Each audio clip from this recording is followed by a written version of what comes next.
چیرې تاسو غواړئ چې فیسبوک پیج یوازې او یوازې په یوې میاشتې کې تر 1 لک یا هم 100 کې فالوورزو پورې ورسوئ، نو یو څو ټکو ته باید حتما تاسو پام وکړئ.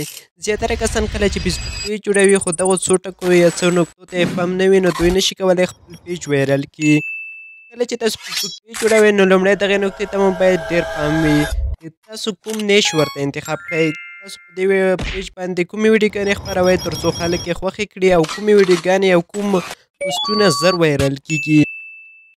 دې ویډیو کې به زه درته 5 داسې نیشونه وښیم چې تاسو کولی شئ چې په اسانۍ سره له دې څخه خپل پیج وایرل کړئ. لومړی نیش چې دی هغه کامیډي ویډیوګانې یا هم خندونکې ویډیوګانې دي. تاسو کولی شئ په اسانۍ سره په دې باندې خپل پیج ته باندې ویوز راولئ او فالوورز راولئ. او دوهم نیش کې چې دی هغه اسلامي ویډیوګانې دي چې تاسو کولی شئ د اسلامي بیانونو یا هم اسلامي ویډیوګانو څخه په اسانۍ سره ویوز او فالوورز ترلاسه کړئ. دریم معلوماتي ویډیوګانې دي چې تاسو د یو شي په اړه معلومات ورکوئ، لکه مثال په توګه یوه تاریخي ویډیو وي یا هم یوه داسې واقعه وي چې هغه ډېره مهمه وي، تاریخي واقعه وي. یا هم زیاتره تاسو په معلوماتي ویډیوګانې فیسبوک یا هم یوټیوب کې لیدلې وي چې ډېر زیات ویوز پرې راځي او چینلونه یا هم پیجونه یې ډېر مخکې لاړ دي.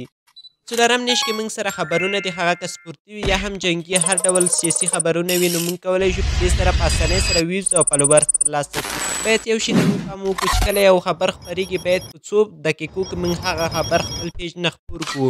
که چیرې مو خپور کړی نه وي نو هغه وایرل کېږي نه. کله چې په فیسبوک کې یو پوسټ ډېر خپور شي هغه وایرل کول بیا اسانه نه وي. کله چې یو شی نوی وي او نوی پوسټ شوی وي هغه وایرل کېدل بیا اسانه وي. یعنې که چیرې یو پوسټ وشي هغه په 2 یا 3 دقیقې وروسته هم پوسټ کړي، د هغه د وایرل کېدو چانس ډېر وي. 5 نیش کې موږ سره شعرونه او نظمونه دي. تاسو کولی شئ د دې لپاره هم پیج جوړ کړئ چې دا هم یو زیات فالوورز او ویوز پرې.